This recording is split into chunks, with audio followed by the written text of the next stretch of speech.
I have 5:30 here on my computer, so we will call this meeting to order. Everybody can rise and join me in the Pledge of Allegiance.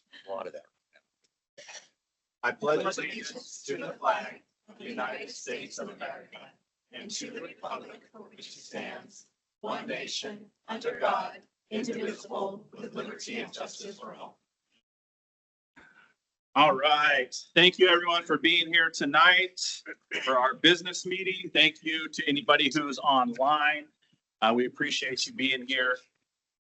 Our first order of business is communication from parents, staff, and district residents. Do we have anyone online? No online. Okay. Makes it easier. All right. The Kennewick School District Board of Directors appreciates hearing from the community at regular board business meetings. The Board of Directors provides an opportunity for communication from parents, staff, and district residents. This time is reserved during the working meeting for the board to listen to comments, input, and information. The board does not respond to comments provided. The goal is to listen and learn. Please know the board's silence is neutral. It is neither a signal of agreement nor disagreement with the speaker's remarks. As appropriate, the board will ask the superintendent and her staff to look into any issues raised. Finally, remember your words have impact and you, not the school district, are responsible for those words. We caution all speakers that it's possible your statements could violate the rights of others under various laws, including privacy and laws prohibiting defamation. Guidelines for addressing the board. You'll use the microphone at the front. I will call your name. You'll have 2 minutes to address the board. A stoplight on the screen will let you know when to begin, when you have 1 minute remaining, and when your time has ended. All right, let's see. You got. All right, so we got a handful of speakers tonight. Probably, and yes, so Ms. Gledhill will be leaving a little early here in the next half hour or so, right before 6. And so if we're not quite finished, she will be exiting quietly. Yeah. Very quiet. I can. As quiet as possible. All right. First up is Annette Rose.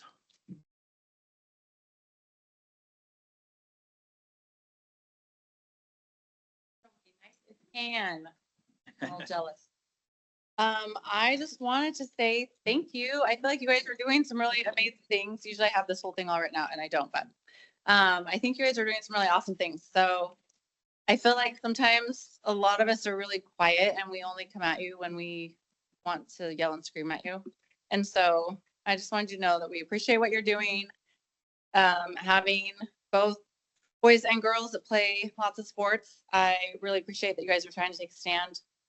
And I know you're getting kind of raked over on social media and hammered. And I'm sure it's not super fun, but I appreciate that you guys are kind of taking one for the team here and standing up and doing what a lot of people are not willing to do. Even though I feel like I want to walk around my neighborhood and actually ask everyone if they think boys should be playing girls sports. And I feel like 99% out of 100 people are going to say no.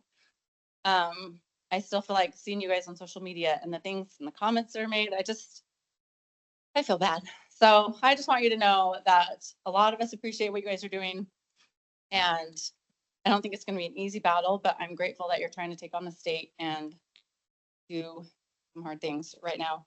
And just want to let you guys know that you are appreciated. And in a lot of my groups and like people are really grateful. I'm grateful to see you guys becoming more fiscally responsible. Like I feel like, I've sat down and gone through different parts of the finances with some board members, and I feel like Kennewick School District actually always does really well. Like the things I've seen over the years, they do a pretty good job of staying fiscally responsible, but I feel like you guys are even like taking it another step further and like using common sense and just implementing good things. And I saw that you guys are going to save us a few $1 million and you're selling the land back and just different things, like recognizing that we're not going to need a school anytime soon. So I just want to say thank you. I appreciate you being more aggressive and like doing more things. And we do see you and we're thankful and we appreciate you.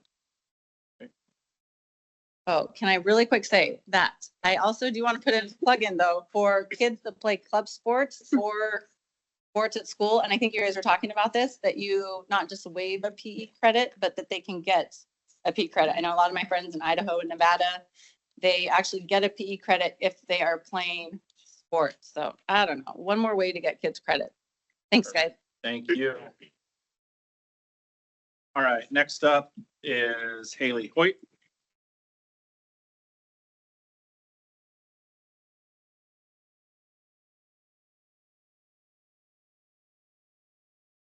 Hi there, I'm Haley. I am a Kennewick resident and I am a grandma of 4.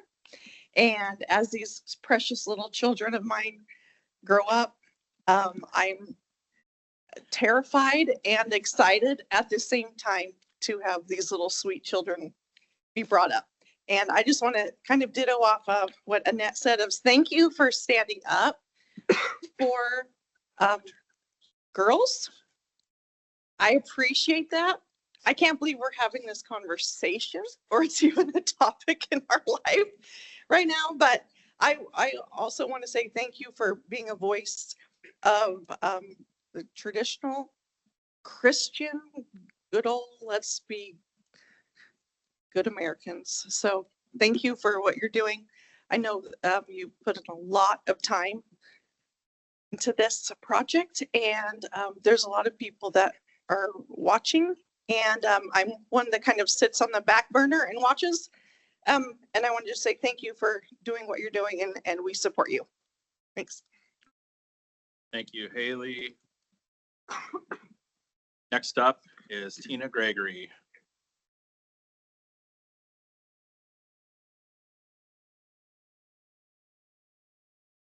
Hi, Tina Gregory. A few years ago, we had people trying to tell us that 2 + 2 isn't 4. They tried to convince us that there isn't an absolute. They tried to tell us that the state knows best for our children. They now tell us that a woman is anyone who likes nail polish and feminine things. I feel sorry for kids that are confused. I know it must be hard for them. Yet I'm here to tell you that girls are born with ovaries, they have periods, and they have children. Their body's mass is totally different from a boy. We came from not being able to vote if we were female to women's rights rallies.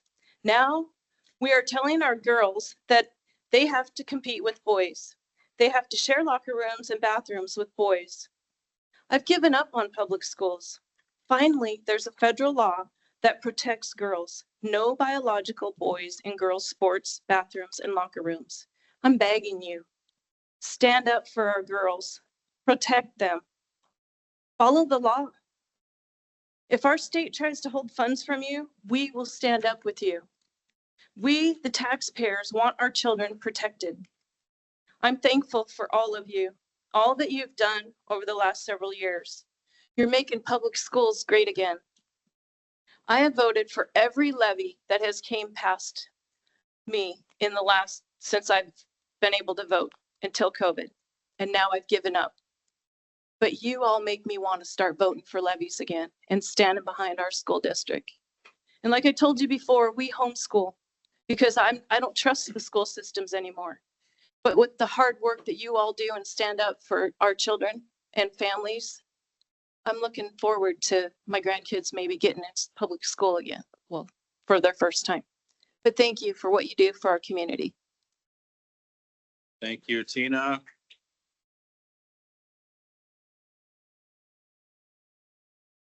Next up is Adriana Amaya, right? Yeah.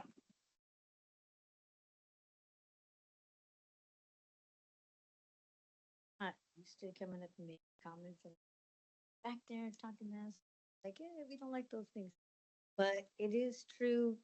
People are not going to come forward and really support things openly because they don't want to be called names or accused of being intolerant and stuff like that. So, but things are obviously gone way too far. And we just appreciate everything that the ones that are actually trying to straighten things out and bring it back to being even. The other people, whatever, maybe you guys should just quit. Okay. Thank you, Adriana. Next. You're right. Good. All right. Next up is JoJo Davis.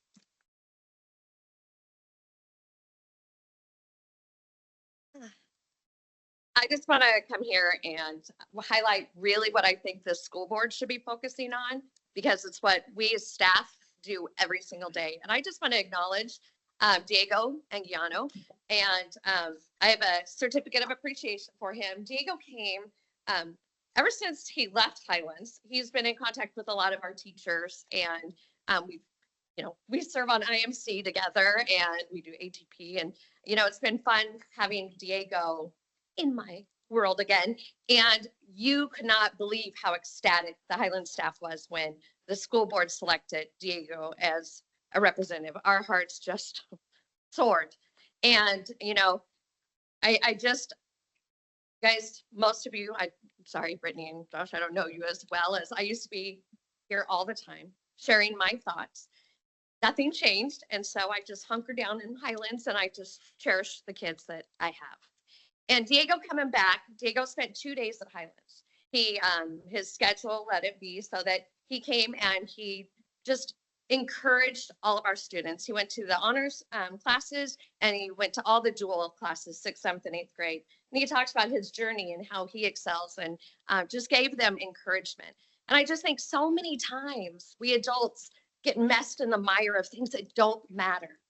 They don't matter to amazing students like Diego, who Annie, I know you're going to achieve a lot, but with Diego, he's been our heart since 6th grade. And we have a little certificate. Diego, you can come up. He has no idea I was coming, but we have a certificate for him.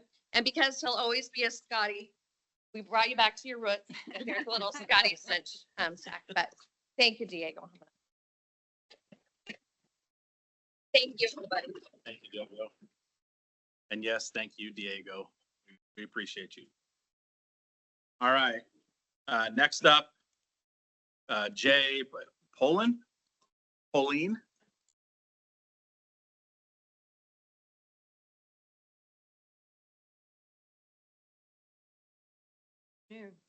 I want to thank you as a board writing the letter on the DEI. Well done, guys.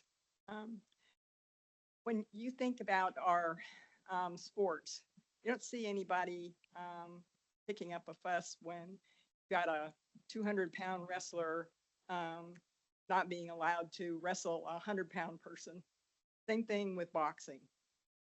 We shouldn't have this kind of discrimination against our women, and that's what's happening right now with DEI. We had a word for it when I was younger, and it's called bigotry. Plain and simple. And there is no absolute reason for having men come into women's back rooms, their change rooms and stuff. That is asking for assaults of our women. And we as taxpayers don't want to pay for that. We don't want y'all to be put at legal risk for that, and our schools also. We want our kids to grow up to respect each other and realize each of us has limitations, physical or mental, and to be cognizant of that. Politeness would be nice right now, and we're not seeing that. And so, again, I commend you for that letter, and we're behind you to get that money from the federal people and to get Olympia on the revised side of the fence. So thank you very much. Thank you. All right. Next up is Lisa Peppard. Peppard. Doggone it. I can't read. Like, I need better glasses. I need better glasses. Well, I mean, that's true, but. That's yeah. true. Oh, it's Pepper. lovely to see you all. I wasn't totally sure I was going to speak, but when I saw what the topic was, I wanted to just take an opportunity to point out that I also agree that I don't understand why we're talking about this. Trans athletes allegedly, I don't know if we even know, represent maybe 4 in 1,000, 6 in 10,000. This is not in my opinion, a pressing issue. Public schools have 99 problems, and I don't think trans athletes is one of them. So you've made your stance. I understand it's not a surprise. Nothing I say is going to be a surprise. I just wanted to give voice to any maybe dissenting opinions and encourage the board to focus on some things that matter, like funding. When we've got maybe a private audience with a congressman, let's talk about other things. Thank you for your time. Thank you, Lisa. Next up, LaWanda Hatch.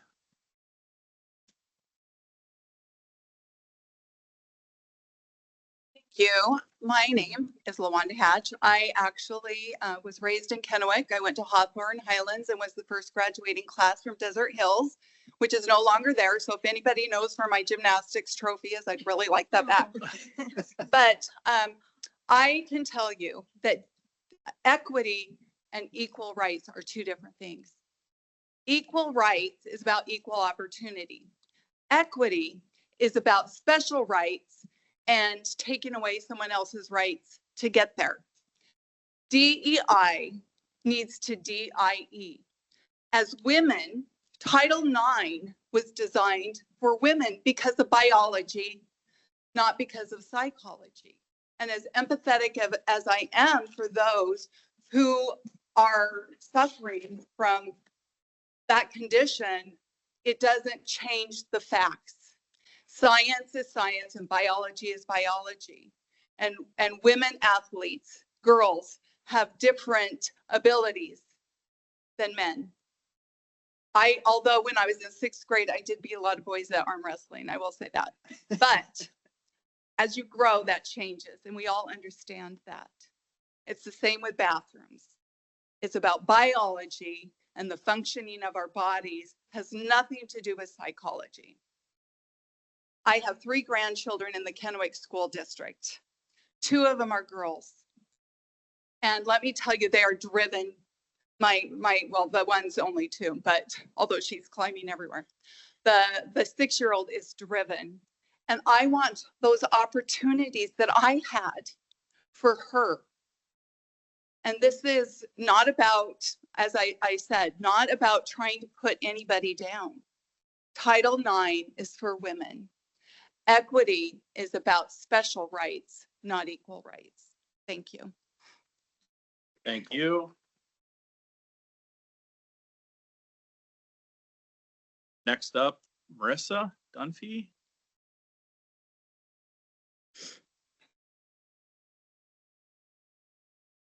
You guys hear me? Okay. Yep. So my name is Marissa Dumpy. I'm a 17-year-old student at Hanford High School, and I just wanted to come to the meeting today and express my support for the board's recent Title IX complaint against Chris Reichdahl. So Kennewick School District has continuously expressed that biological males should not be competing in female sports, and I am in complete agreement with this stance.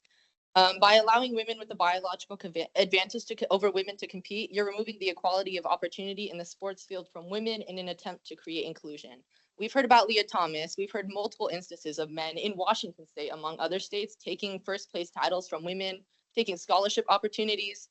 And why would we allow that in our states and in our school districts? In prior studies, males are shown to outperform females by 10 to 30%. And even if females take exogenous testosterone and males participate in testosterone suppression or hormone therapy, their biological advantages are still maintained for at least 2 to 3 years after the beginning of the treatment. There's also a significant safety risk for having men compete against women. One instance of this is Peyton McNabb, a 17-year-old volleyball player who was knocked unconscious, had partial paralysis, and even a traumatic brain injury after she was hit in the head with by a ball from a transgender competitor during a volleyball match. And this is just one instance. There's many more. We should not want this to happen to girls throughout our districts, throughout the state, and yet your district is the only one that's actually taken significant efforts and a significant stand against this. RCW 28A.642.005 recognizes the harmful effects of discrimination on the basis of sex, specifically prohibits discrimination in Washington public schools and also requires the Office of the Superintendent of Public Instruction to monitor and enforce compliance. But this issue goes far beyond just sports. Ensuring the safety of women and girls in locker rooms, bathrooms, and other female-only spaces is imperative and something that school districts should stand for, and your district is standing for. There have been numerous accounts of sexual incidences occurring in women's spaces, including most notably a transgender teen who committed sexual assault in Loudoun County, a transgender student who flashed 4 freshmen in their locker room, and a transgender Wyoming woman who was convicted of sexually assaulting a 10-year-old girl in a women's restroom at a school. It is imperative that we promote safety and fairness in such a prominent school activity such as sports, and I commend Kennewick School District for their efforts on this issue and enthusiastically encourage other districts around the state to also enact measures on this issue. Thank you for ensuring that your district community is excelling in safety, fairness, and safety and fairness on your efforts throughout this issue. And if anyone's interested for any of the sources for the incidents I have listed, I have links. Thank you.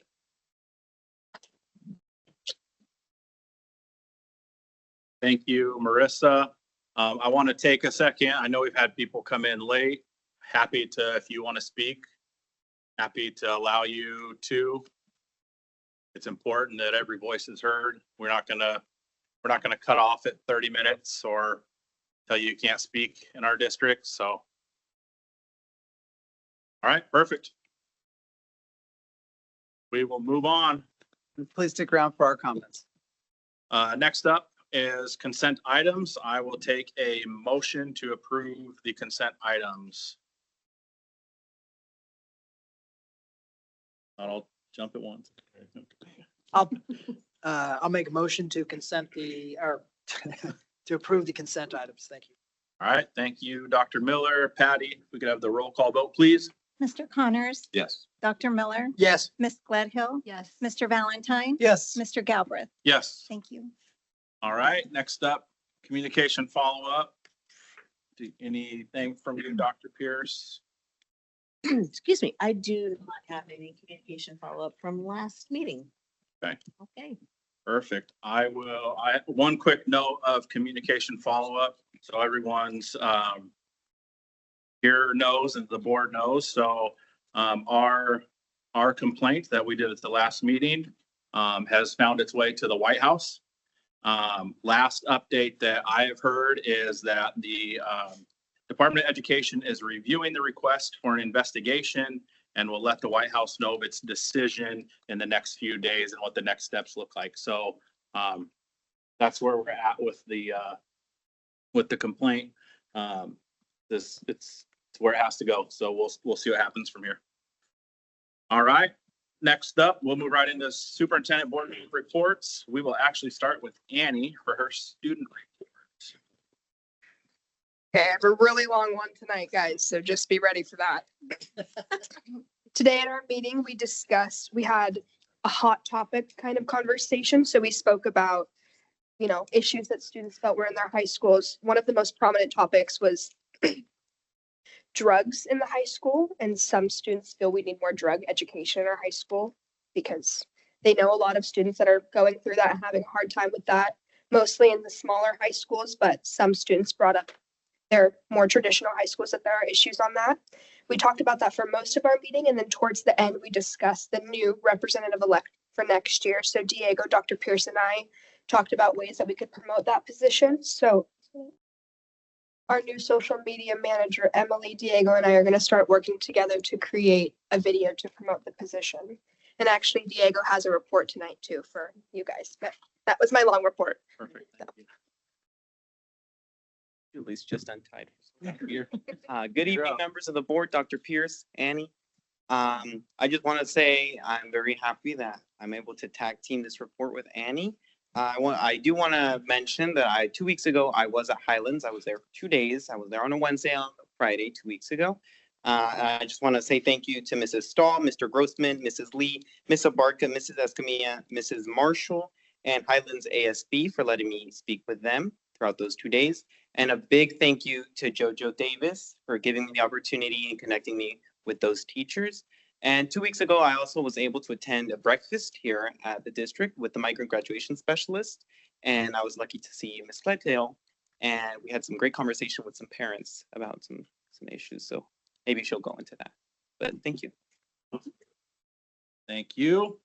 And real quick, give Yeah. Brittany a second Yeah. so she could share, Yeah. so she can Perfect, get out of thank here. you. So go ahead. Yeah, quiet. So Quietly. that was, yes, I'll quietly make my exit. That was a great segue from Diego, because the first thing I wanted to report on was the Friday before, or maybe it wasn't Friday, the Thursday or Friday before spring break, I was able to attend the Migrant Parent Advisory Council, which is a group I'd been wanting to make a connection with for a long time. And it finally worked out that I had an open schedule when they were meeting. I discovered during the meeting that I no longer speak Spanish. I understand it still, but when I tried to speak, I'm just really out of practice. I'm really grateful for the parents that were there that were very kind and were able to figure out what I was trying to say. And for Diego for translating for me occasionally. Thank you for that. It was a great meeting. I really love the services that we are providing for our migrant families. It is a population that just needs a lot of assistance. They've mostly been in the country just a few months to only a handful of years. And most of the conversations that were happening at the tables that I noticed were really just parents and families sharing resources, talking about how they get to doctor's appointments and how they can find clothing resources and food resources. So the PAC was a good opportunity for them to talk amongst themselves. But then also it was a really great opportunity for the school district to get some feedback about how we can work better with our migrant population. And so suggestions ranged from having parent information meetings at the individual schools, which is something I would love to see as a parent.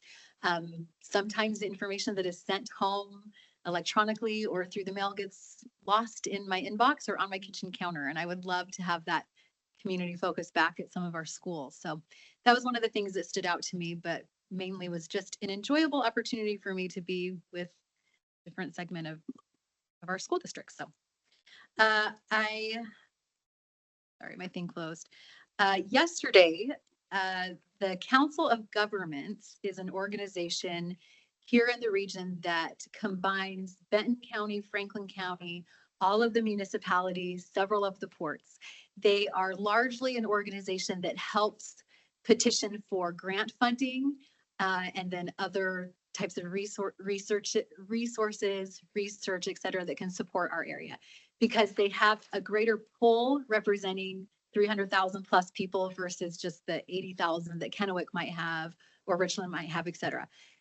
Months ago, a member from COG came and presented to the Superintendent Student Advisory Council and really wanted the students' feedback on areas surrounding our schools where we have traffic problems. So where just unsafe areas where we might need signals or sidewalks or pathways or just better traffic control. And they have spent the last several weeks putting together a presentation. They had an open house yesterday morning I was able to attend. They gave me a packet of information to pass off to the school district. And so we'll be looking at that and partnering with the city to see how we can make the areas surrounding our schools much safer for our walkers and bikers, et cetera. So, and then yesterday afternoon, I had the chance to go on a site visit to ECAP, which was a complete joy. And the next time I'm having a bad day, I asked if I could just go visit the preschool because each one of the 8 classrooms we walked into, I had at least 2 kids run up to me and give me a hug, tell me all about their art project. One little boy made me a pair of eyeglasses that allowed me to see the aliens in space that were building an ice wall. So great imagination. But more than that, what was impressive to me was the breadth of services that ECAP provides. It is substantial. It's a wonderful program that's supporting a large number of our pre-students and was happy to go there and get to know the program better. So. Oh, no, I'm sorry, legislation. I can do it so fast. We're less than 20 days away from the end of the session, and I bet no one up here is more excited about that than Mike. So, right, countdown is on. So it's been several weeks now that the only substantial thing I've had to report on is the special education bill from the Senate and the MSOC bill from the Senate as well. And as the trend has been, there have continued to be more cuts and more amendments made. So where it stands right now is the education bill was originally proposed at 968 million, but it has been cut down to 189 million. And then the MSOC bill, which this one I'm really upset about, but they have, and I might not be exactly right, so you might have to correct me on this, but my understanding is that it is now just going to be maintenance level. So it was originally proposed to be 175 million in extra funding, but it was cut, so now it's just maintenance. So essentially our big three asks were not, transportation's off the table. There's nothing coming for transportation, not really much of anything coming for MSOC. And then there might be a chance with special education, but it's ended up being frustrating. It hasn't been what we were hoping it would be from the state. So we continue to be in a difficult financial situation. So. And can I just interject one thing? If it is, I believe you're right, and I can verify that. Yeah. Because at our weekly WASA Legislative Finance Committee that I'm on, we always get the most recent update from Dan Steele. Yeah. And if the MSOC bill is maintenance level only, it's really a decrease. Yeah. Because maintenance supplies and operating costs increase every year. And so if they continue to give us the same amount of funding, we have to fill that gap. The gap just widens. So it's not even a really accurate statement to say, not from you, but when Right. they say it's maintenance level, it's not really maintenance level. Yeah. So, All set? yep. All right. Thank you, Yeah. Brittany. I'm waiting for him to tell me. So quietly. Thank you. Just kidding. Shoes on. We're all gonna watch Brittany exit and then we'll get to it. Just really kidding. Dr. Pierce, you're up. Okay, just a few things. I also had a great visit to ECAP. I would have joined Brittany yesterday, but I had a conflict, so I was there. So they had visitors 2 days in a row. And I won't reiterate everything that she said, but it's just a great program and great service for families for our preschoolers, 3-year-olds and 4-year-olds. So lots of great things happening there. I also got over to Hawthorne right before the break to visit some classrooms, and just I'm always encouraged when you visit a school and it's the day before break and there's really excellent teaching and learning going on, and there was at Hawthorne. So no wasted time, no lost instructional time is what we shoot for. Board Excellence Awards, the Academic Excellence Awards. I did get the opportunity to talk with Josh yesterday just to give him an update. So I wanted to update all of you. We've been moving forward with that plan. You know, the venue's secured, the date is secured. We've run the calculation to identify the students. We will be sending out the invitations on Monday is the plan. They'll go out to students and parents of the students who are identified based on the calculation. And then we'll follow that up with an invitation in the mail as well. So I know it's on everybody's calendars and we're looking forward to that. And I know Dr. Miller's working on the speaker. Yeah, okay. And then graduation, believe it or not, is just right around the corner. And I know I talked with Gabe the other day, but I thought I'd go ahead and bring the sign up sheet so everyone can see what our dates and times and locations are this year. And then you can identify, you know, which ones you're planning to attend. And then on the speaker part, I know that Gabe will coordinate that like you have in the past. So identifying which board member is going to speak at which commencement ceremony. You're all invited to my graduation. Are there? We'll be there, Annie. You got it. It'll be my very last graduation. Oh, yes, you're graduating essentially too, right? Yeah, I'm gonna graduate with Annie. Gonna graduate with Annie. Perfect. All right, we'll move along. Mike?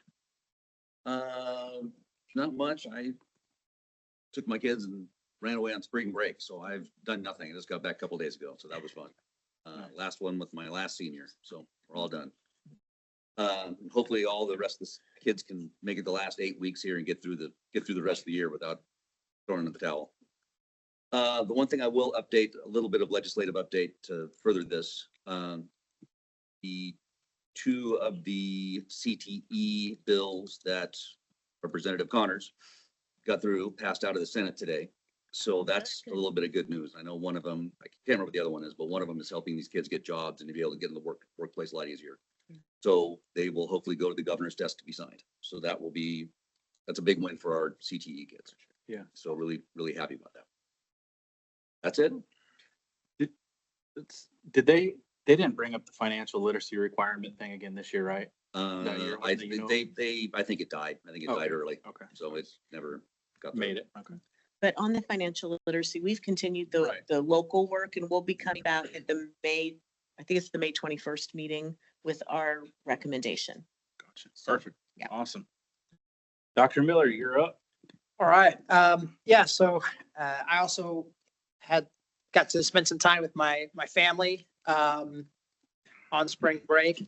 I also had the opportunity to meet with our representative in Congress, Dan Newhouse, who represents this district, and I had a great opportunity to sit down with him and talk about some of the needs and some of the concerns. Particularly, we talked about the Title IX complaint that we had filed and how we could proceed with that. I really appreciated how generous he was and his staff was with their time and allowing us to spend some time to talk about the needs here in the Kennewick School District.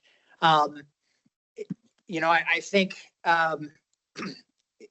one of the things I've often heard about people is saying that, this only involves a small number of people, and that is true. It really does. But if it's your daughter or you're the person who loses a state title or loses a game or loses a scholarship, it matters a lot to you.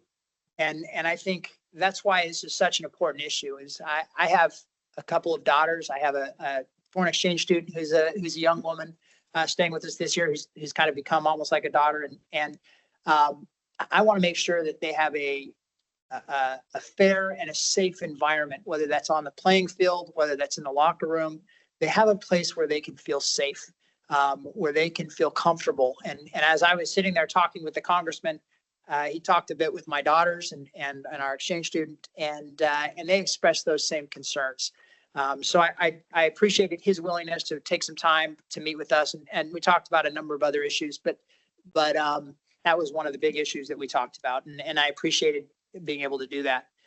Excited about this academic banquet that we're having this year. This will be the first year. This will be a great opportunity to celebrate some of our top academic achievers within our senior class. I think it'll be a great event. But not only that, it's not only an opportunity to celebrate the kids, but it's behind each student. There's great teachers, there's great parents, and that's really what we wanted to do, is say, look, you've done a great job, but let's also celebrate your parents who've spent 20 years investing in you, and teachers who have really invested their time. We have some amazing teachers in the Kennewick District, and this gives the students an opportunity to tell their teachers, thank you. They'll get to select a teacher that has been particularly meaningful to them and impactful for them. And so this academic banquet isn't just a celebration of the students, it's a celebration of the parents, and it's also a celebration of some of the amazing teachers and the impact they're having on the education of our students. And I really appreciate Dr. Pierce for all she's doing to get that together. I know it's been a lot of work. This is the first time we've ever done this, but I think it'll be a great opportunity to celebrate this district academically. And that's one of the big focuses I've always had, is saying, look, we want to lift this whole district academically, certainly, and focus on improving the education of our kids, because at the end of the day, we want to make sure they're ready once they leave us for the rest of their life. So excited about that event, and really looking forward to it. Great. Thank you, Dr. Miller. Micah? All right. Okay. So a couple things. Gabe and I got the chance to go to Mexico over spring break. That's what we heard and that referenced our TANs. That's probably why. But we did get to see actually go to elementary school down there at a very small little town. We got to go and it was very, very cool. All those kids, they wear uniforms and they're walking to school and their parents are driving them on their little motorcycles or mopeds to school down cobblestone streets, and the kids are hanging their legs. It's pretty crazy. And super awesome. I mean, the kids they look so cute as they're just kind of in their little uniforms walking. So that's pretty neat. I got to attend a couple high school sporting events over this week, and of course our lunch. Tom and I and Christine, we got to go to, I think maybe our best goal. And those of you who don't know, one of the things I'm really working on right now is feeding our kids really good nutrition, so that their brains are really, really functioning. And so I'm going around with Tom to the schools and we're eating the lunches. And I think one of our as far as the lunch is concerned, how we get kids in and out of is Kennewick High School. And it was awesome. I mean, the way that we got, I mean, they're serving, I can't remember what the number is. You might remember, Tom, but it's 800 kids in 15 minutes. And it is like clockwork. And the kids are just walking in, they're getting their stuff, they're moving on. They have multiple stations. They go out to the cafeteria. They have all these different places to eat. It's very, very cool. Very impressive.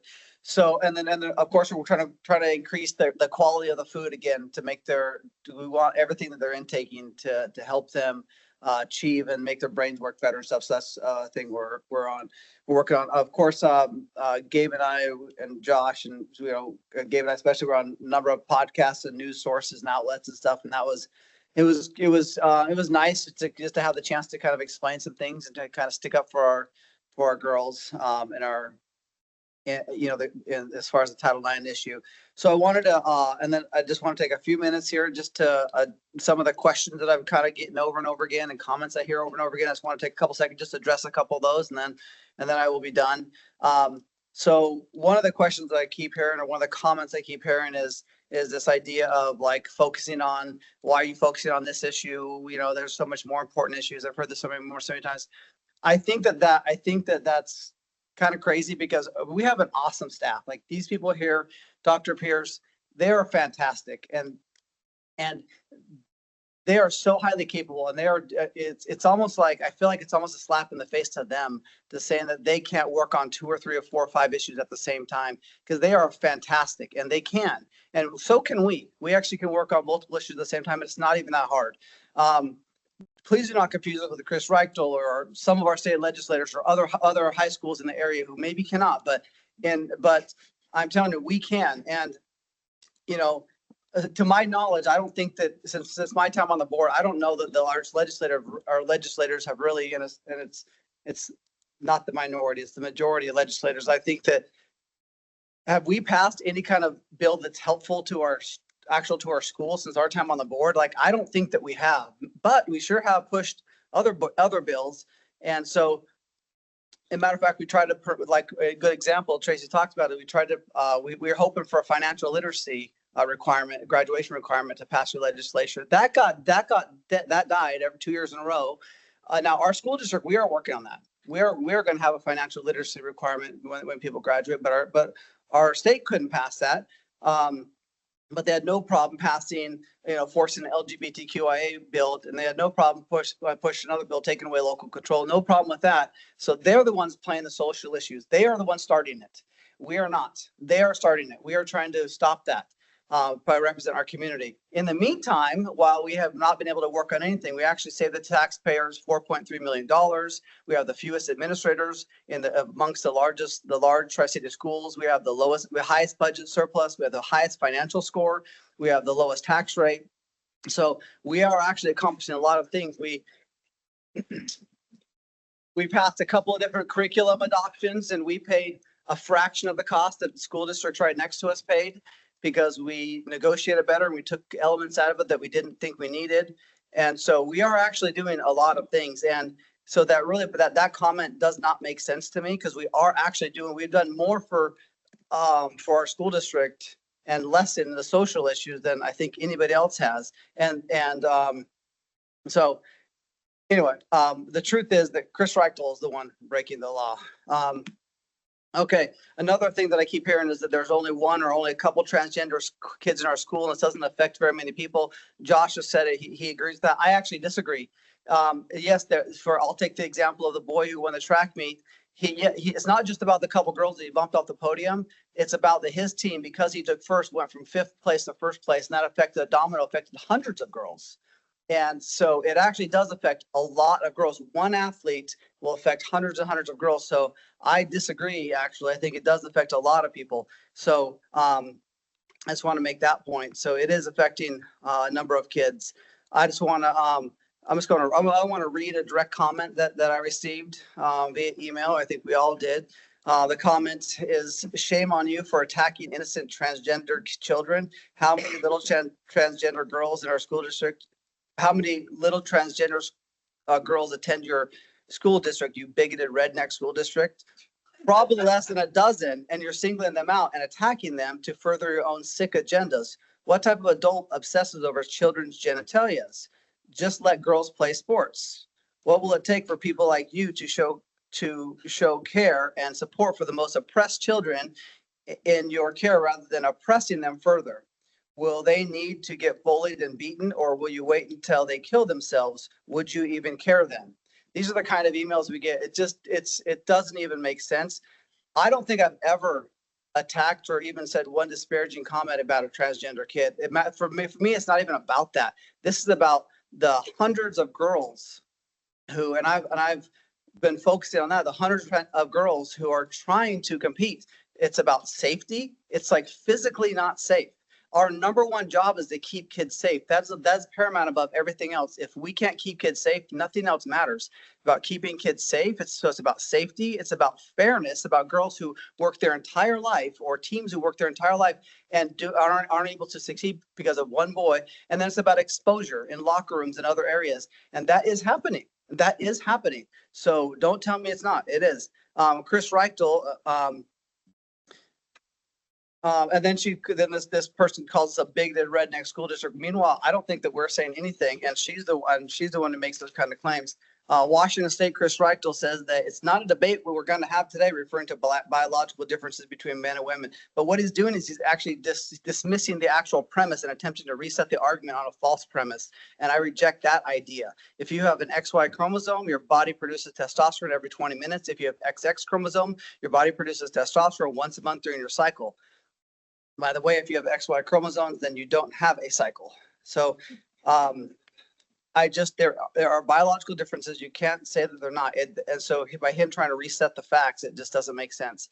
I could keep going. I'm not going to, but I will say this one last note. Under Chris Reichel, our scores in our state have consistently dropped and dropped and dropped and dropped. Meanwhile, he's pushing issues onto us that we don't want to do. We want to focus on school. We want to focus on grades. We want to focus on reading, writing, math. It's tough when he's pushing these agendas onto us. So we want him to stop doing that. And then his solution is he's actually changing the rigor and the way the grades are measured to make his scores look better, to make the Washington State scores look better. That's his solution.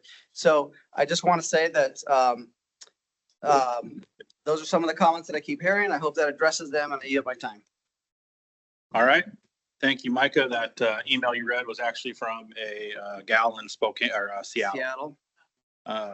So anyways, let's see. Micah already mentioned some of it, lots of interviews. I also listened to the Richland School District school board meeting last night.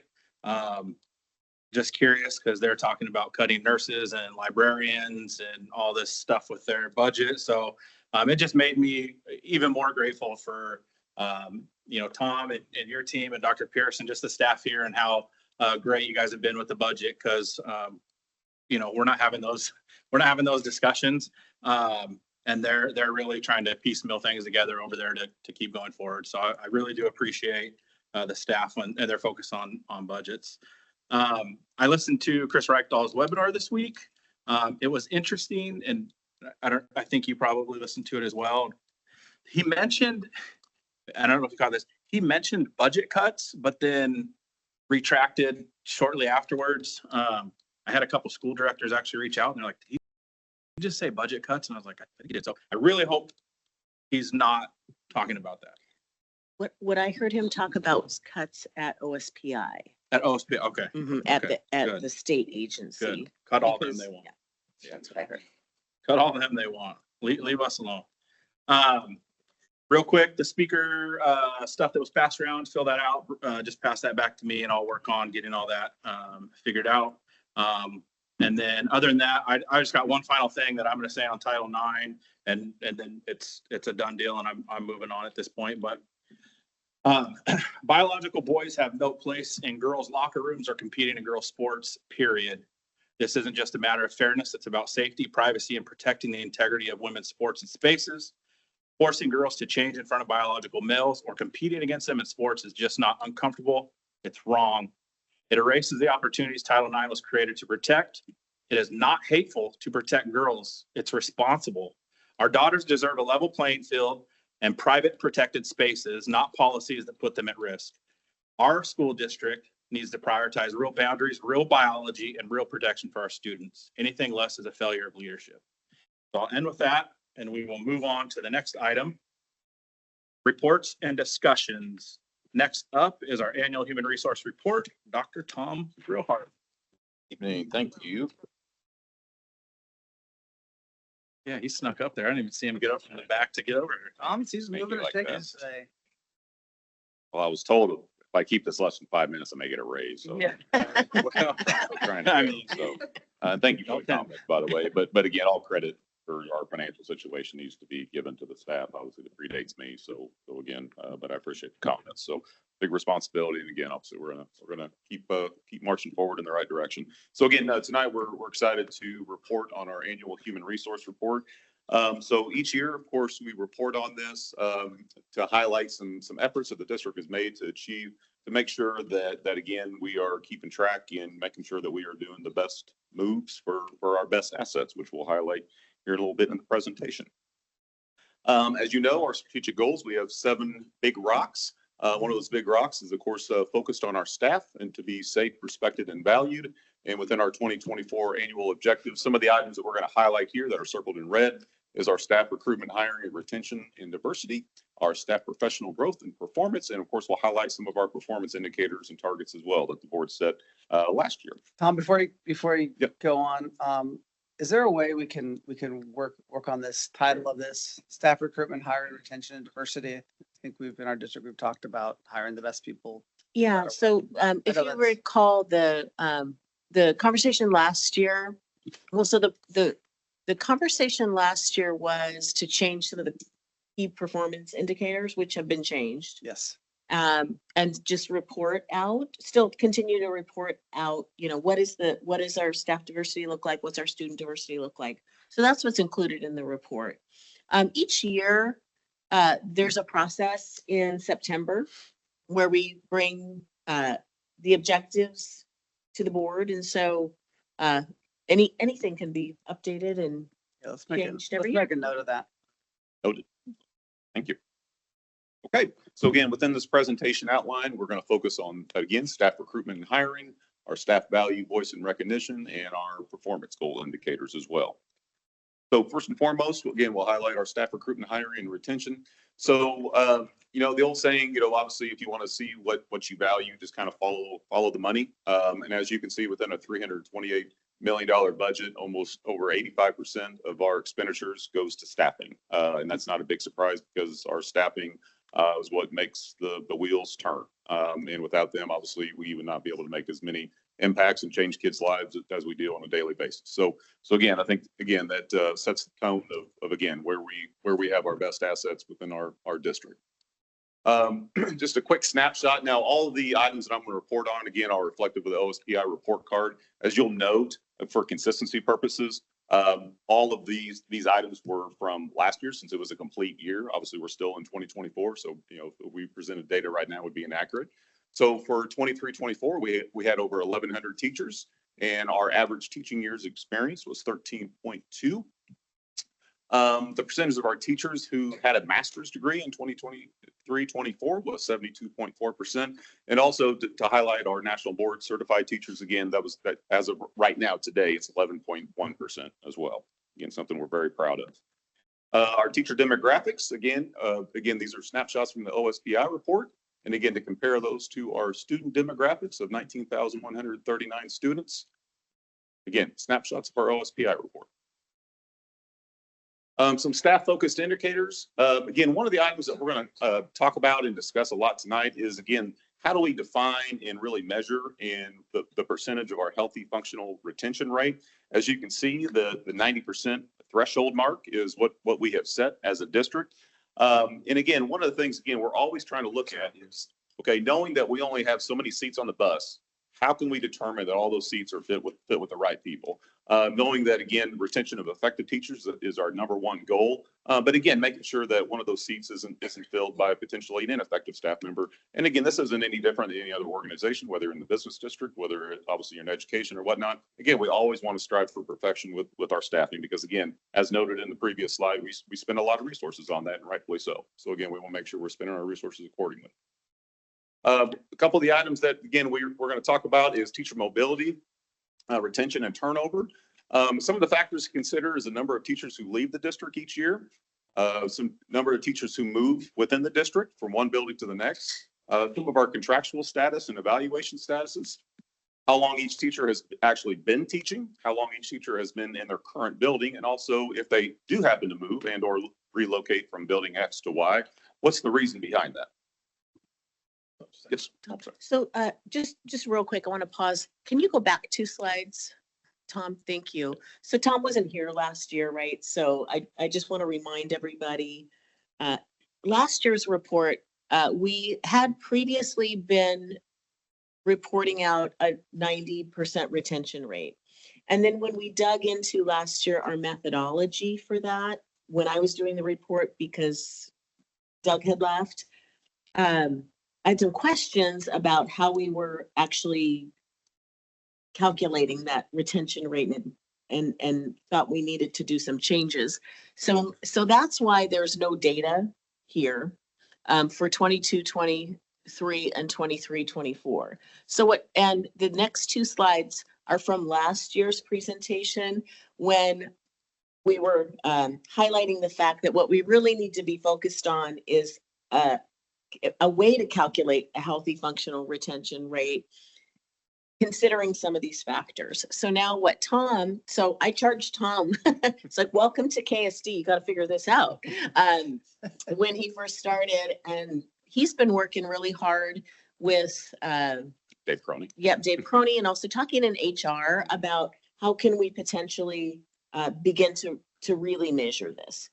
So what he's going to show you tonight is the methodology and the data that's been developed. And then, this is a start. There might need to be some continual tweaks to it. It's not going to address every single factor that you see here, but it's way better than what we had in place previously. So I just want to tee up for that. Thank you for teeing me up. So you're welcome. You saw my golf game, I need it. So one of the things Tracy was alluding to, again, is this new methodology. So one of the reports we came across was from the National Center of Education Statistics. So in that report, they did a sampling of 2 different years to see, again, answering the same question: how many staff across the district or across the country technically stay in the district, move from one building to the next, or possibly leave the district for whatever reason. And so some of the titling that they use, and again, for consistencies, for definition purposes that we're going to try to adhere to, is that same titling of stayers, which would be considered teachers, again, who actually physically stay in their building. Movers, teachers who, again, stay in the district, but possibly move to a different building within the district. And then traditional leavers, teachers who, again, leave the district on their own accord or for whatever reason that may be. So again, the link to that report is right there below if you're interested in reading it. It's a good read. It's interesting. But again, we thought for consistency purposes, okay, if this is a national study that we can kind of look and kind of compare to, then let's go ahead and build out a program to where we're going to be able to pull our data again as a district and be able to compare to that report. And that's what I'm going to share with you here in a little bit. And again, as Tracy said, this is a team effort with HR and also our systems analyst team. And I did have to give a big shout out to Dave Crony and also Holly Beach as well. They definitely hit the ball out of the ballpark with this one. So right now we have our custom built system where we can pull live data from Business Plus. and see exactly these trends and these numbers whenever we would like. So as Tracy said, we could possibly tweak if there's ambitions to see different data points. But as long as it's in there, again, we can customize our report and pull that out.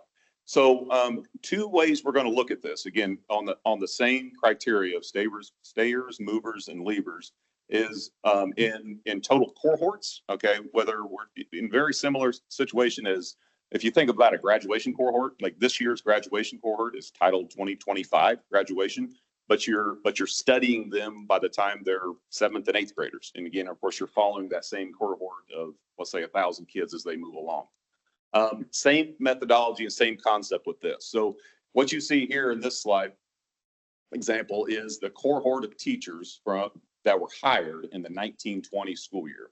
So maybe it's a cohort of 30, maybe it's a cohort of 25, might be a cohort of 35. Obviously, that's going to fluctuate depending on how many openings we have on an annual basis. But again, if we follow that same cohort of teachers from their first year of completion to their second year, to their third year, all the way down to their 6th year, again, how can we see a trend on how many of those teachers actually stay in their position? How many technically might move to another building, and how many potentially may leave the district. So again, this is the first, we decided to start at 2019-20, just because again, it was good data. Obviously the further back might be, tweaks here and tweaks there. So again, we started at 19 and 20, but as you can see, the main thing that I want to make sure that we highlight, kind of going back to that indicator threshold of 90%, is if you add up our stayers and movers, of course you want that to add up above 90%. Okay.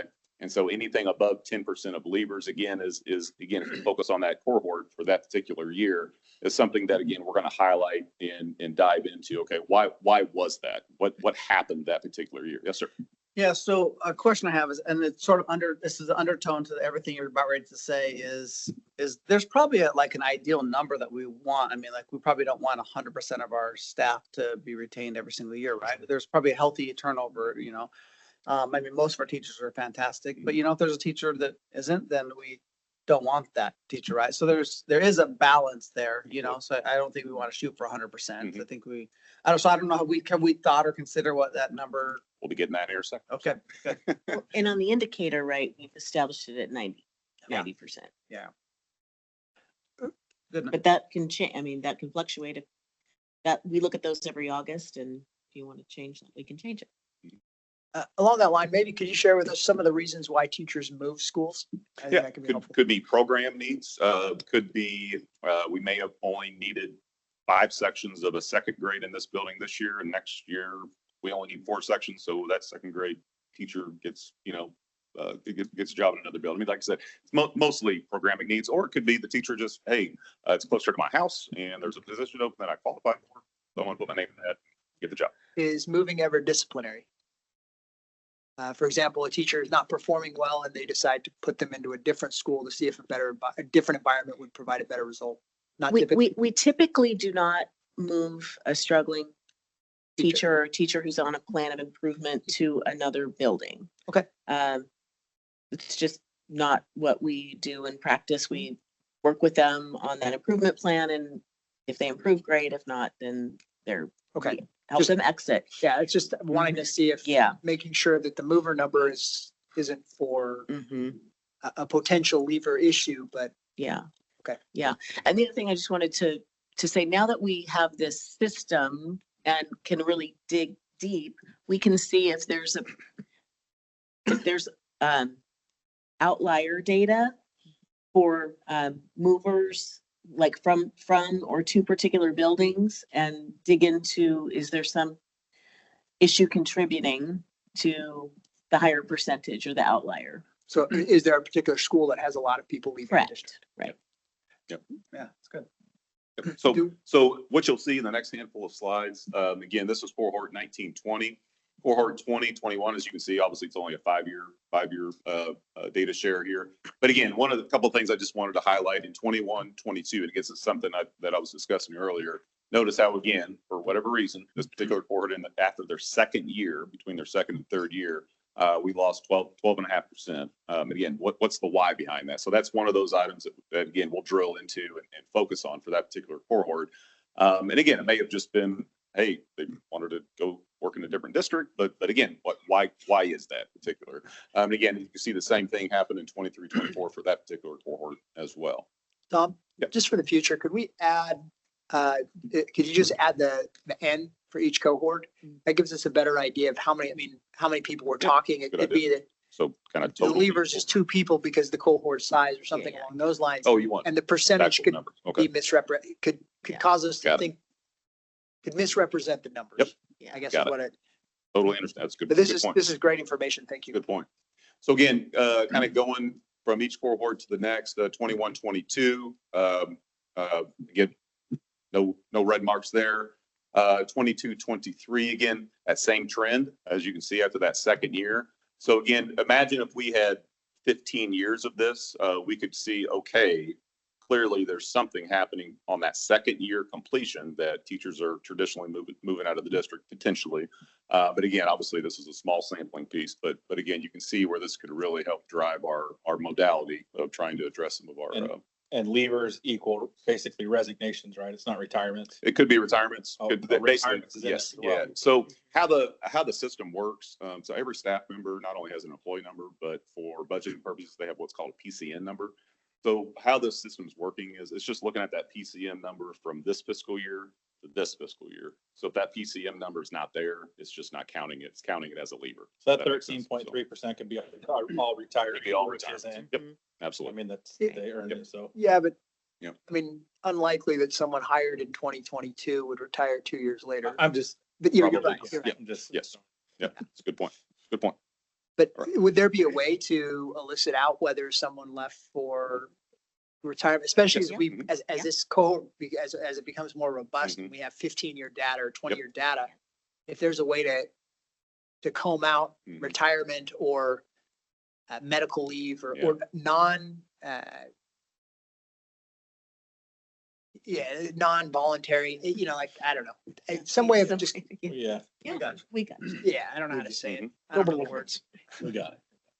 Got it. Resignation. So, okay. All right. We got it. 23, 24, again, only 2 years worth there. So again, looking solid there.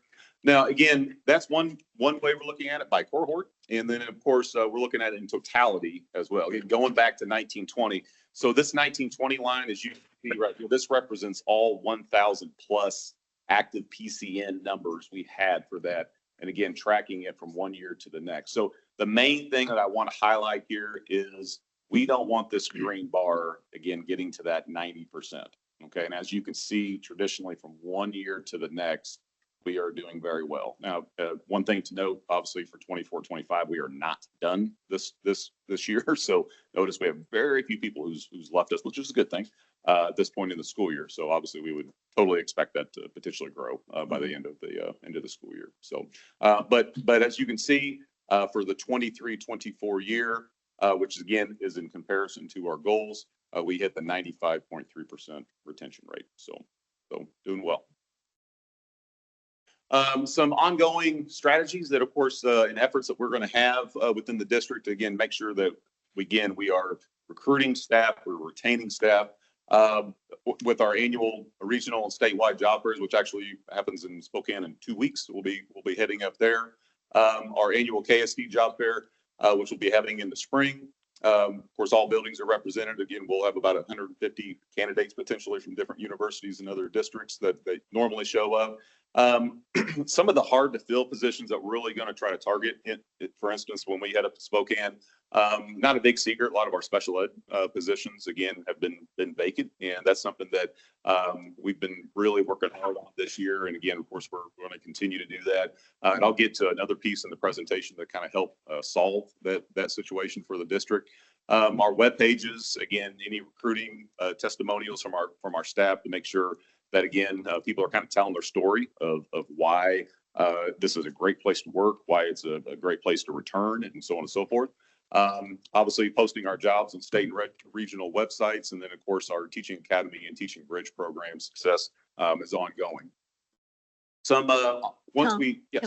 I'm sorry to interrupt, but I just wanted to highlight and remind everybody that Annie is a Teaching Academy student, and yay, Annie. It was great. I love it. Very fun. That's awesome. That's awesome. So once we hire those teachers, especially our first and second year teachers, we want to make sure that they are as most successful as they possibly can be. That way, again, they're not going to hit that green mark on those lines that we talked about. So one of the programs that we're very proud of here at KSD is our PAR program. So PAR stands for Peer Assistance and Resource. So we have 3 CPEs, which are consulting peer educators, that are tasked with being that mentor for all of our first and second year teachers. So what it basically looks like is our CPEs meet regularly, whether it be on a weekly basis, whether it be on a bi-weekly basis, kind of dependent on need, with all of our first and second year teachers to help support them, to help answer questions, help guide them, help with lesson planning, help with, hey, if I'm having issues with discipline in my classroom, if I'm having issues with my grade book, or just whatever that may be, anything and everything that we can possibly do to help support them, to help them be successful, obviously is, again, money well spent. And of course, another item that we're very proud of, and again, we're still turning hard at this, is our professional learning communities. The old saying that there's no National Guard that's going to come into education and save us. Like, we are our own National Guard, that we need to come in and make sure we support each other, and we do everything we possibly can for one another. And we are, in most cases, our best assets, which of course is what PLCs is all about. Another program that I spoke to earlier that we're excited about launching is through our WIA ART, which stands for our Washington Education Association, our apprenticeship residency and teaching partnership. So WIA actually approached us. They created this program a couple of years ago. And we've decided to dip our toes in that water and go ahead and move forward with a commitment with WIA. So what WIA is, WIA ART, I'm sorry. What it is an agreement between us and a residency program to basically solicit and make sure that we target staff that are currently right now classified staff that have a bachelor's degree, but have an interest in entering into the teaching field, especially in special education. So again, as I said earlier, not a big secret. We're not the only district that's having a shortage in special education. So what this program will look like, if I could fast forward to the next slide to kind of give a snapshot. So basically, think of it as a journeyman's program for an HVAC tech. Very, very similar. So the same methodology and the same concept applies here. So if we have let's say a para, traditionally would be the folks that we would think would fall into this category, who's already currently working in a special ed program, who again has a bachelor's degree. They show interest that, hey, I do want to become a certificated teacher. Well, here's a pathway that I can get there. So the first 6 months, which would start after Christmas of next year, would be their first rotation. There is a 7-week summer program that they have to attend. And then year 2, there's three additional rotations that exposes them to the different elements of special ed, whether it be our tier 1, tier 2, tier 3 classrooms.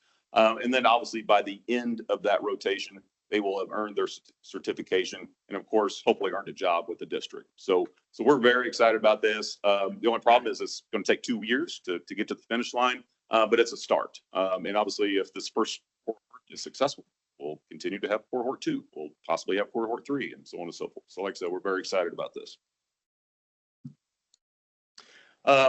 Moving on to our staff value, voice, and recognition. So again, one of our indicators, again, in previous years, as Dr. Pierce discussed earlier, is our 90% indicator. Of course, we do have data from 2023 and 2022 on this one. We do our annual staff survey. Now, we just deployed this year's on Monday, as you can see. So what I'm going to show you is our spring 2024 results, which, as you can see, we had 1,311 staff responses. We send this survey out to all staff. The first 16 questions are tiered towards all staff to answer. And then there's also a number of questions, which I'll show here in a second, that are geared towards our more instructional staff, but hence our teachers. So every single question has the same similar responses as I strongly agree, I disagree, and I strongly agree on all those respective questions. And just some of the questions we want to highlight, these are very similar to what was highlighted in previous years. I feel safe at work. I'm happy at work. I feel a sense of belonging. I've provided opportunities to learn and grow in my job. My supervisors value my feedback. My coworkers and I are held to high standards of professionalism and performance, and I know what my supervisors expect of me. Now, again, 2022 is our first year of good data. As you can see, there's some growth, and then also you have to expect too, there's some possible plateaus on some items. The main thing we want to make sure that we look at as we have 10 years of data, 15 years of data, that we're not nosediving in a lot of these respective fields. Did you want to highlight the 73%? Well, no, I'm sorry. I just wanted to clarify that we do have more years of data. We didn't start this in 2022. It's just, we're only just showing 3 years of data on the slide. So just. Thank you for that. And the asterisks on this one, the wording changed in 2022. So again, it was more of a confusion point. So again, just wanted to highlight that, which was a highlight last year as well. Again, some of those additional questions that we asked for our instructional staff, again, same methodology, again, an additional 15 questions. But again, some of those questions I won't read straight off the screen here, but some of them that again, we want to make sure that we highlight. The adults in my school respect students. My colleagues believe every student, regardless of their background and life circumstances, is capable of success. And again, that's something that we want to make sure that we're continually harping, we're continuing having that expectation with all of our staff. That again, every student, whatever that success is capable of succeeding on a daily basis. Oh, real quick. My school has high expectations for student behavior. About 30% of our instructional staff disagrees with that. Why? Are they able to leave a comment in the box? They can't. Because at the end of the day, they're saying no, but like how do we provide a solution if we don't have the information, right? So what does that mean? So it's like, great. Yeah. So remember good question, and I'm glad that you brought that up because there are a couple of when you look at the district-wide data. We collect the data by school and site, right? So each building principal gets the data back for their particular school, and we see that data as well. So while this is an aggregate for the whole district, we're able to look at what are the individual building results, and there's highs and lows. And, on the areas where it's the best way to answer that question is to dig into by school data is I guess what I'm trying to get at. And then have a process which we do for the principals and staff to talk about that data every year and to have the conversation about what's behind this.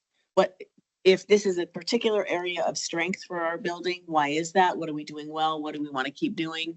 If this is not a particular strength that's coming through in our data, why is that? What can we do about it? Every school has a behavior committee. There's lots of strategies that we have that people can leverage. So it's just a matter of digging into the data by school and figuring out where we can provide assistance and clarity.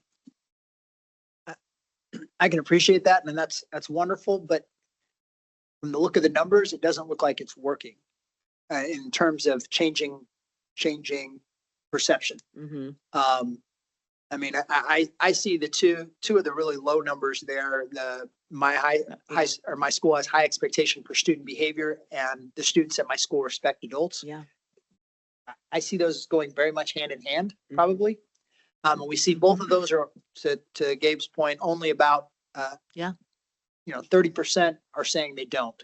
And that would be something that I would suggest, and not just one time. Those are consistent numbers. Yeah, 2 or 3 years. 2 or 3 years back. Yeah. And you're right. I mean, and we've had this conversation, right? About We had last year. Yeah. Well, and we've had it not even in, we've had it in the context of the staff report, and we've had it in the context of many different conversations about how do we communicate high expectations for student behavior? How do we hold students to meeting those expectations? And there's what policies need to be in place at the district level? What do we need to be doing at the district level? And then what do we need to help support students? And you're right, obviously if we had it all figured out, we would probably see higher data, but it is a constant and continual source of focus. Can you send us the granular data a little bit to look? Because I would expect that every school would have high expectations for student behavior. So I'd be. And they I agree with you. But Yes. maybe that's not the perception. Right, yeah, so I'd like to see, because honestly, Mhm. like, if we have a school that's got 5 years in the 60s, like, something's not working, and we need to address it. Well, and it starts to me, it starts to, I mean, you start to question leadership and say, look, why is it, I mean, my school has high expectations of student behavior, that this is amongst the staff. So that would seem to, I mean, I don't mean to point fingers at people, but it would seem to, that would start at the top of the school, the whoever's heading the school, how they're portraying these expectations. And so it may be where we need to sit down with certain principals and say, hey, do you recognize that your staff doesn't feel that these expectations are real? And I mean, there may be legitimate reasons why, but we need to get in. I mean, I just get frustrated when I see the same number over and over again, and it's not a great number. Yeah. Because it says that things aren't changing. And that's why I agree, the granular data, it could be that things are changing. It's just one school's going up and one school's going down. And so the number stays, but Yeah, it's just But I like when we suspect look at that's not what student we're gonna data, see. you know, student academic data, it's like to really figure out where the focus needs to be, we have to look at the building by building. we've got to get more Data. granular. So, so yeah, I can follow up and, see what we can provide on those two particular areas and just so you can get a sense of what the, this, you know, disaggregated data looks like by building. Two brief comments. You know that I'm always talking about discipline. And when I see that the students at my school, you know, they don't respect adults, that's, my question is that a discipline issue? And, our kids just feel like they can get away with anything. They don't get properly disciplined. That's, my perception. And I hear that a lot from teachers. So I just want to, love to look at individual schools on that particular thing. And then I do want to highlight a very good one. I believe every student, regardless of their background and life circumstances, is capable of success. That's almost 99%. So that is a very good stat. That's exactly why we don't want to focus on DEI, because we want every single kid, regardless of their background and their circumstances, to feel like they are capable of success. So I want to also highlight a very good number in these set of numbers. Yeah, and not to be, say anything negative, because like I you know, I always want to focus on the positives, but that one is a little bit interesting because we ask that question and then we ask, so this is all perception data, right? These are people's perceptions. And then we also ask the question, my colleagues believe every student, regardless of their background and life circumstances, is right. capable of success. And that number's about 10% less. Lower. So that's another, why is that? Yeah, it's very And so interesting. people feel like I feel that way, but I don't necessarily feel like my teaching colleagues feel that way. So I just wanted, I'm not trying to be Yeah, it's negative, very just saying we interesting. have to like really examine all of this data Yeah. and the perceptions people have and what's behind it. Yeah. Um, Good point. yeah. And I think to that point, recognize, again, when it comes to surveys, this isn't hard fact. This Yeah. doesn't mean that, for example, it doesn't mean that student behavior, they don't have high expectations of That's student right. behavior. It says that the perception is that they don't have high expectations. So, Right. and part of the thing sometimes is addressing, to these points, addressing expectation maybe more than policy. Sometimes it's not that the policies aren't in place, it's that we're not, maybe not focusing on the policies. I think the wonderful example of this would be the cell phone policy that didn't change, but the enforcement did. And the perception of the enforcement changed dramatically. And what did we see? We saw a dramatic change in behavior. And so sometimes it's not changing, it's not that policies have to change. Maybe it's just how we enforce policies or how we emphasize certain policies that are already in place to make sure that the perceptions follow that. Thanks. One thing that we do have is our staff wellness committee. So our staff wellness committee is, just that. Their focus is to make sure that, again, we collectively gather information, data, trends and ideas from our staff. As I said before, we are our best asset. So some of the things that we make sure that we focus on, of course, are ideas on, okay, within each building is an idea, is a concept working here that we could possibly implement there or share or whatnot, whether it's around mental health, physical health, well-being, things to do on the weekend with staff members, collegiality type of concept. So anything that again, we can help improve the working environment for our staff. Again, that's what this staff wellness committee is tasked with. And again, this is an ongoing, we meet quarterly. And again, we will, I think we're meeting actually 2 weeks, I believe, again. Another thing we like to do, of course, we're all about giving folks recognition and pats on the back when that is due. So of course we have our kudos program, and of course we do recognize our years of service for our staff. Of course we have staff come for their annual retirement celebration. And of course, board meeting recognition when things are accomplished. And again, we obviously need to continue to do that. It needs to be a continual effort and a focus for us because, you know, as much as as said, we like to focus on the positive things. Unfortunately, a lot of times those negative things are the ones that hit you in the chin. Well, of course, you know, we need to make sure that, again, we obviously always focus on those positive items on the benefit of our staff as well. Something I talked about a little bit earlier, again, is kind of gauging in comparison to some of our movement data, which goes hand in hand with our professional growth and performance evaluation. So as you know, we have a framework for individual positions within the district. Again, we're mainly focusing on certified staff right now. So we have our Danielson framework, which again has 4 domains included in planning, preparation, learning environments, learning experiences, and principles of teaching. We have our Association of Washington School Principals framework, which has 8 criteria. And then of course we have our WASA framework for central office administrators. And very similar to that, of course, our superintendent even has a framework. And of course, our board of directors also have standards and frameworks as well. So again, one of the things we have to think about with our evaluation model, the best way I like to try to explain that is it's almost like you're planning a trip to a destination, except that destination starts on September 1st. And again, it's going to be ending sometime in June. So the way we like to look at that evaluation model is, okay, we know where we want to go. We're going to draw the map. We're going to figure out which roads we're going to get on. We're going to figure out what kind of car we're going to drive, so on and so forth. But also along the way, we're going to make pit stops and we're going to talk about, okay, what went well with this trip, what didn't go well, where should we turn to left, where should we have turned right? And then by the time we get to our destination, again, we're going to have a summative evaluation to show, again, that entire trip for that respective staff. So one thing that we're really excited about for next school year is the integration of a new web-based tool that's going to help us with our evaluation model. Now, full disclosure, none of those frameworks that I showed earlier, none of these are going to change. None of these frameworks will change whatsoever. It's just the conduction of that evaluation, instead of it being a traditional paper pencil type of evaluation, now will be done electronically. And of course, with that electronic format, we will have the availability to, of course, do data dives into certain buildings, certain domains, certain trends. And again, we'll really be able to drill down on, okay, if that cohort, if we had 12% of that cohort leave in that particular year, let's go back to the evaluations to see again, was there a connection there? Were we scoring a lot of 2s and a lot of 3s in certain domains for that particular cohort of teachers? Well, there's your why. Okay, and that kind of gets back to what we were saying, okay, on that healthy retention rate. So as you know, we put proposals out back in 2024. We had a committee of administrators and central office and also building administrators. We looked at 2 different programs. We ended up piloting one.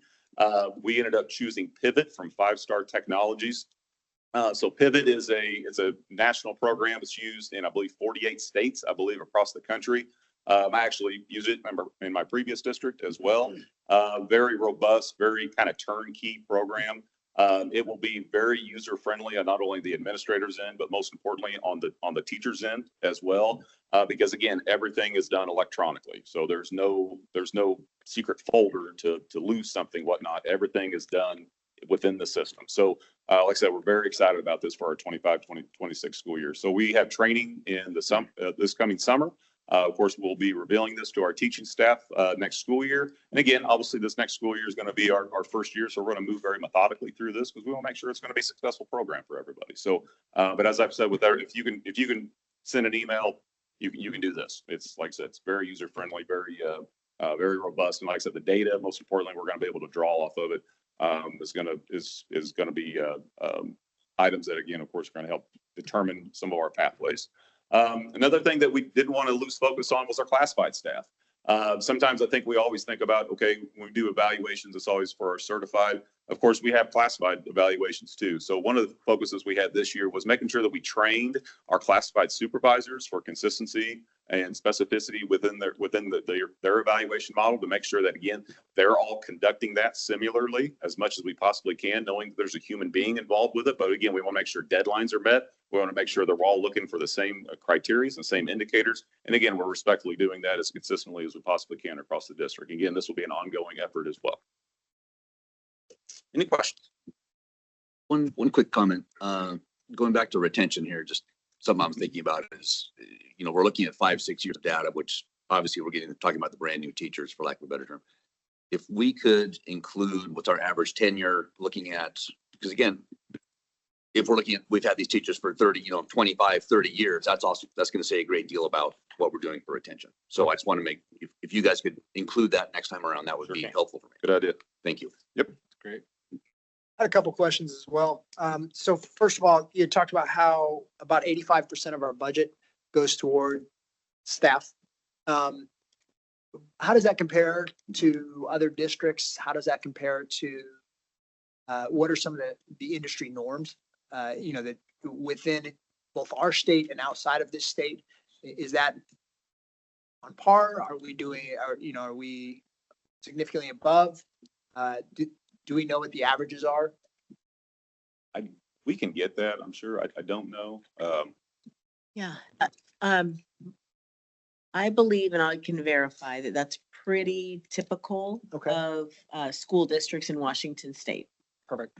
Everything I've seen. Yeah, everything I've seen. That's what I've seen is between 80, 85, but Can't again, speak to other states. I don't know, but it'd be interesting to know. I mean, particularly as we negotiate contracts and things along those lines, we want to make sure that our budget stays healthy.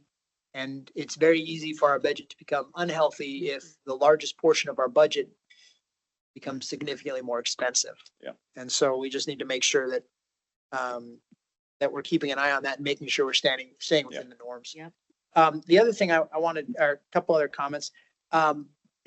We always seem to show the demographic information, which I think there's some validity, some benefit in seeing the demographics. But when we talk about diversity, what I'd love to see is real influence of diversity. So how many of our teachers have bachelors that are science majors, that are literature, literature, English language, English kind of majors? How many are in different areas? That gives us the idea of how much diversity amongst our teaching staff we truly have in terms of their educational diversity.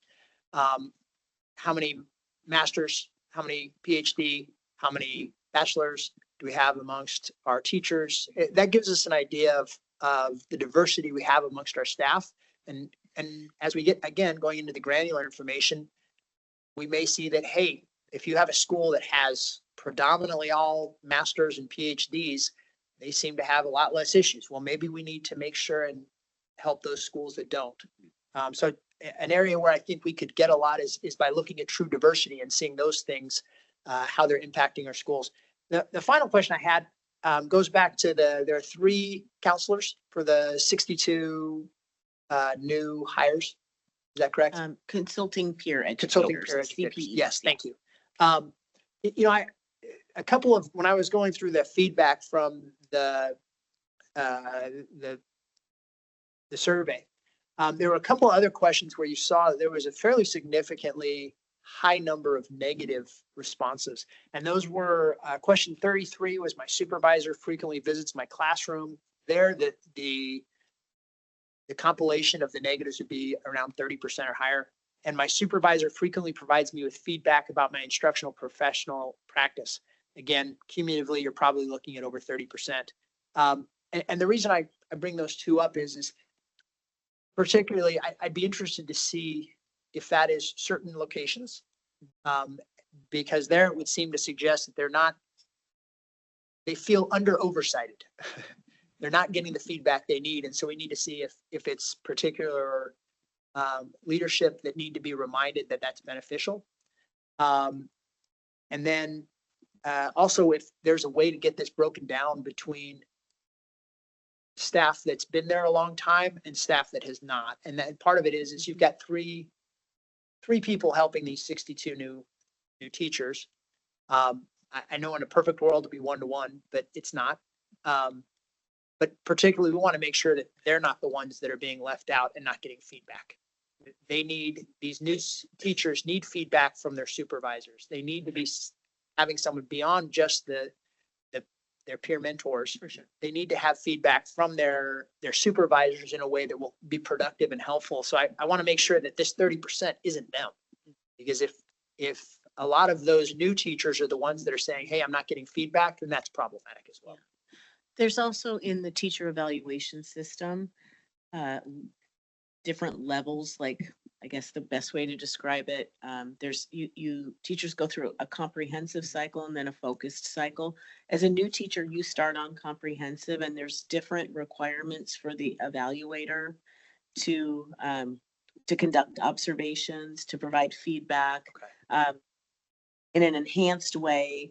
And then it still is in place, but when you, as a teacher, move from comprehensive to focused, based on years of experience and successful evaluations, then the support that you're receiving and feedback from your evaluator decreases in an appropriate way. Yeah. So just to let you know, there are different requirements based on years of teaching. So Okay. that's a piece of this too. So it shouldn't be, it but shouldn't be those new yeah. students. Okay, all right, But new we can teachers. I just, look at that. it's one of those areas, I don't want our new teachers to feel feel like they're not getting the direction or the oversight.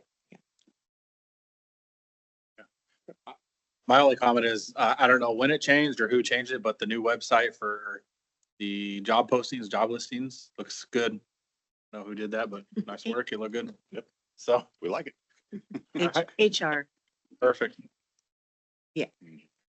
yes. Okay. Yeah. Yeah, I mean, it just Yeah. looked a lot cleaner, like nicer. Yeah. So yeah, so tell them thank you for Will do. that. Okay. All right. Thank you. Thank you, sir. Appreciate it. Next up, we have no unfinished business. We have no new business. Our next meeting agenda, we have a study session. We will be discussing preliminary levy planning.